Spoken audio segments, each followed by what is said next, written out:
Hey guys, hope everybody is having a great day. I wanted to come on here and do a story time about the time that I took my fastness and had 50 milligram chocolate, okay? And how that affected me and how I would never do it again. And yeah, so let's get into it. So for my birthday, I got goodies. I got some goodies. I got a nice little goodie bag. And amongst that goodie bag was a chocolate bar. And each square for that particular chocolate bar contained 50 milligrams of THC. So I actually had a friend try it first. And based on that review, I felt like, okay, I will try the 50, but I think it would make more sense for me to start with 25 because the highest I've ever gone was 15. So I want to do 25 first. And then, if the 25 goes well, then I would give the 50 a shot just to say that I've done it. I knew right off the cuff it wouldn't be something that I would indulge in all the time because I normally take 10. And 10 is usually good enough for me. 15 is fine. So I knew that doing 50 was way out of my league, but it was just like, okay, something that I would try, once just to say that I've done it.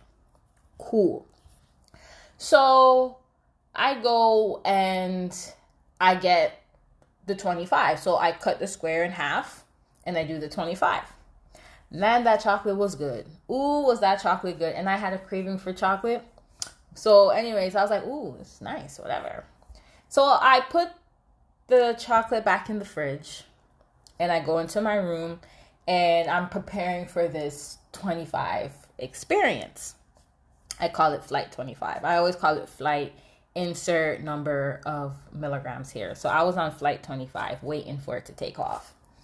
So as I'm waiting for this flight to take off, I go into the kitchen and get water because for me, one of the side effects of edibles is my mouth gets really dry.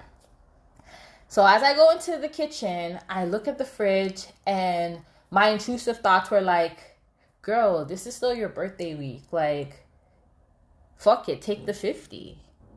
So I went back into the fridge. This is where I fucked up at.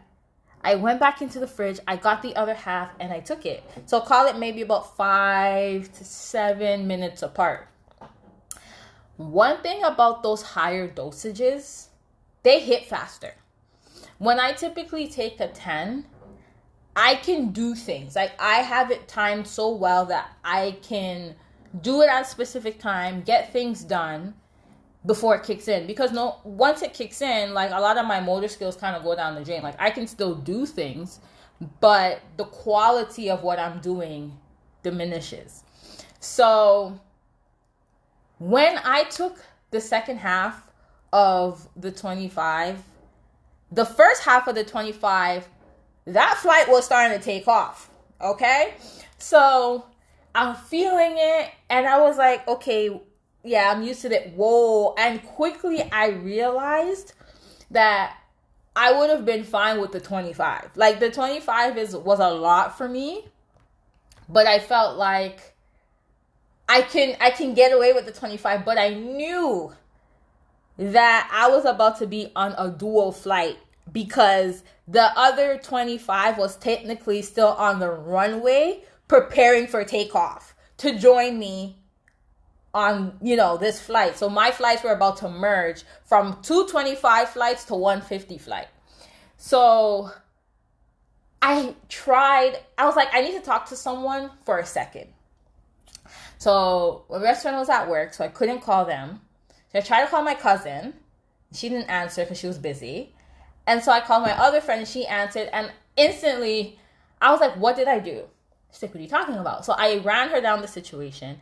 And I'm like, I'm literally on flight 25 right now. And the other 25 flight is on the runway preparing for takeoff. I know it's coming. because it didn't take long for this flight to take off. So I know that this flight is about to take off and they're about to meet in the middle and it's going to be bad.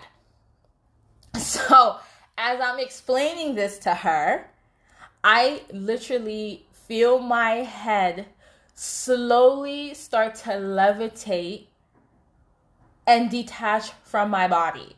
I literally felt like I had a floating head and my body was just doing its own thing. And this was 25. I was on flight 25. Oh my God. So I decide, I'm on the phone and I'm by the window. I'm trying to get in the breeze. For some reason, all week, it's been breezy. Okay? Because the second I open my window, 5 minutes later, my room is cold. But for some reason, this particular night, it decided it wanted to be warm. Oh, there was no breeze. I was just looking outside, taking in the views, smiling like an idiot. No breeze at all. Such fucking luck. So I'm like, you know what? Let me go lay my ass down, figure myself out. The second my tuchus hit the bed, 50. I didn't even know at what point the two flights merged into one, but I definitely was on 50. I said, shit, I am in for it. So now my cousin calls me back. So I'm telling her, I'm running her down the situation, and I'm trying to explain to her, I'm like, this don't feel right. This just feels like to this moment, I don't have any words. I just was like, I'm talking gibberish. I said, I don't know what is happening. I said, yo, different parts of my body is slowly detaching. No one could tell me that my arm wasn't flying in the air. No one could tell me that I basically was walking on water. Nobody can tell me that, like, every time I looked out the window, it was literally like a different dimension. Like, it was weird. Like, one time it looked like desert. I saw sand. I saw garbage. Another time I saw water. You couldn't tell me that the ocean wasn't beneath my building. Another time I just saw my city. Another time I saw like country, like we were back in like the 60s. It was wild. Like, I was like, what the fuck is going on? So I'm on the phone and I'm trying to like, kind of verbalize what I'm feeling, but it's hard for me to do that because I don't even know. I still need to come to terms, and I'm on the phone, and then eventually, I come off the phone and I'm sitting here and I had my journal because sometimes when I do take the 10, I get into a heavy creative space. I just pick up my pen, I start writing, I want to paint, something happens, I have a topic I want to talk about. My creativity, the floodgates for my creativity just open up.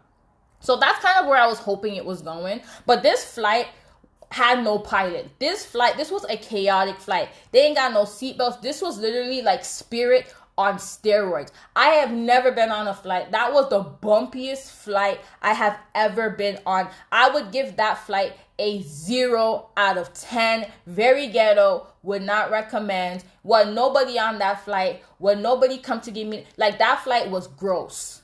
That was a terrible flight. That was flight 50. That was a disgusting flight. That flight was not comfortable at all. But finally, baby, my best friend called. And I'm talking. And I'm trying to explain. And the rest of the part is, he had the experience the night before. So I'm waiting for this man to just be like, well, this is what I did. Which he did do later. But the man's like, yo, fight back. You're getting your ass beat. Fight back. Fight back. And every time I felt like I was going to get up to fight. Yo, somebody freaking took the plane and just put that shit in a circle and I just flew back onto my seat. They basically told me to sit that ass down. You are not fighting nothing. You're Jello. You belong to us. We control this flight, nigga. Sit down, nigga. Like, that's how I felt. That's literally how I felt. And so I was like, bro, ain't no fighting back. Ain't no fighting. So I had to get my snacks. I had to find my something to drink. I had my water on deck. I'm surprised I didn't drown. The amount of water I consumed. I consumed so much water that I am surprised that I did not. And I was still thirsty. I'm like, bruh, there's no way. I drank so much water. I felt like the amount of water I drank could fill up an ocean. I'm not even trying to be funny. I drank just that much water. Then finally, the man's telling me, okay, well, this is what I did. Okay, try this. Lo-fi, chill hop. I like that kind of music, especially in that moment. It really takes you on a journey and all of those things. So at first, I was like, I don't know. But I'm like, let me try. Oh my gosh. The second I slapped on that chill hop, I just closed my eyes for a minute and I felt myself starting to mellow. The flight started to level out. It wasn't chaotic. All of a sudden, I saw a seatbelt appear. So I fastened that real quick. And I was able to just look outside and enjoy the sights. Now, there was some turbulence. But I was able to enjoy the flight. I started to see different sights. I started to, sit back in the seat. I started to feel the breeze. I started to see, life for what it was. I started to see things that I wanted to accomplish. I started to see things that I never got to accomplish. I actually started to see things come into perspective all during that time. Like, I literally went through, I went through things that made me mad. I went through things that made me sad. I went through things that made me happy. I saw things that made me, bring me joy, things that would heal it literally was a trip. And it was like, I literally saw myself from childhood up to teenagehood, up to early adulthood, up to adulthood. Like, it was a journey. And when I opened my eyes after, because I kind of took 4 15-minute cycles to just close my eyes. And each 15-minute cycle was devoted to a different part of my life. So when I finally opened my eyes, I felt more at ease. I was able to enjoy, the TV. I was able to really take in the music. I was really able to listen to the instruments. I was really able to really just more enjoy it. And then when it was time for me to go to sleep, that sleep was phenomenal. That sleep brought so much different perspective and put me in so much scenarios that I haven't experienced yet, but it put me in different scenarios that I feel like I have now the upper hand to prepare for. And it was so peaceful. It was such a relaxing sleep, which I don't get a lot of, by the way. But that sleep was seamless. I felt like I was sleeping on clouds. And when I woke up from the sleep the next day, I still felt high. I said, okay, I'm about to wake up and start a new day. No, I'm still on the flight. Still very much on this ghetto-ass flight. But this time, it's not like a crazy whirlwind time. This time, it's more relaxed. It's more chilling. Now, there is turbulence. But I have a pilot now. I see the pilot. Okay? The co-pilot, we ain't got one of those. But we got one. Now, things are a little more copacetic, but still very much on this flight. I don't know what flight number I'm on, but still very much on the flight. I don't know where my bags are. I don't know nothing. I just know that I woke up the next morning still high. So it's just like, What I learned from that experience is I need to stick to the rivers and the lakes that I'm used to. That I don't need to be chasing waterfalls.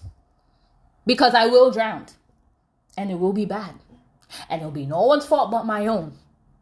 So, that was my story time. My advice would be, if you're going to venture out, to up your game as it pertains to dosages. This is for people who do take edibles. Understand what your dosage is, and if you are going to choose to maybe up that dosage, don't up it by a lot, and stick to your gut. If your gut is saying, okay, I'm going to do this, I know sometimes we get in our heads and we're like, all right, well, let's just say, like, we got a good side and a bad side on our shoulder, and sometimes the bad side be yelling and the good side be whispering. Listen to the good side every time, because it's in your best interest. I did not need to be on that flight. That flight was very chaotic. That flight has no home training. And it was a rough time.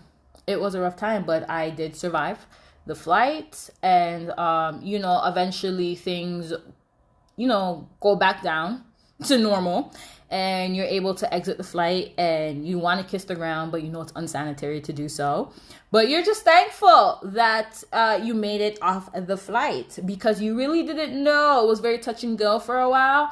And yeah, so that's my story time, and feel free to leave comments below about your most craziest experience while being high, and don't judge me. Have a good day. Take care.